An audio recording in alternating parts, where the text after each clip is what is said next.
सोलापूर श्री सिद्धेश्वर कृषी उत्पन्न बाजार समितीतले हे दृश्य पाहतो आपण। कांद्याची आवक कमी झाल्या कारणाने ज्या ठिकाणी आपण कांद्याचे ढीकच्या ढीक पोते पाहतो त्या ठिकाणी बघा कशा पद्धतीने पूर्ण रिकामं झालेलं आहे।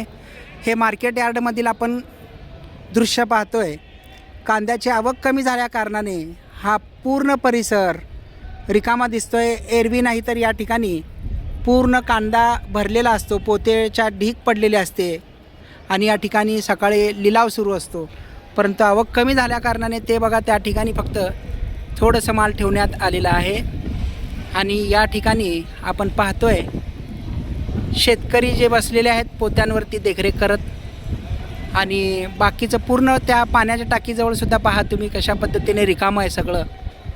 आणि ही पाण्याची टाकी आहे सिद्धेश्वर कृषी उत्पन्न बाजार समिती सोलापूर असं त्याच्यावरती लिहिलेलं आहे। आपण हे दृश्य पाहतोय सोलापूर श्री सिद्धेश्वर कृषी उत्पन्न बाजार समिती या ठिकाणची। आणि या ठिकाणी सुद्धा कांदा फार मोठ्या प्रमाणात भरलेला असतं, ठेवलेला असतं, पण सध्या तरी आवक कमी असल्याने कांदा कमी प्रमाणात दिसतोय आपल्याला। लिलाव सुरू झालेला आहे पलीकडच्या बाजूने, या ठिकाणी अद्याप सुरू झालेलं नाही आहे। आवक केवळ 120 गाड्यांची आज आहे। सोलापूर कृषी उत्पन्न बाजार समिती सिद्धेश्वर कृषी उत्पन्न बाजार समिती मार्केट यार्डचा आपण कांदा लिलाव पाहतोय। आज 120 गाड्यांची आवक झालेली आहे।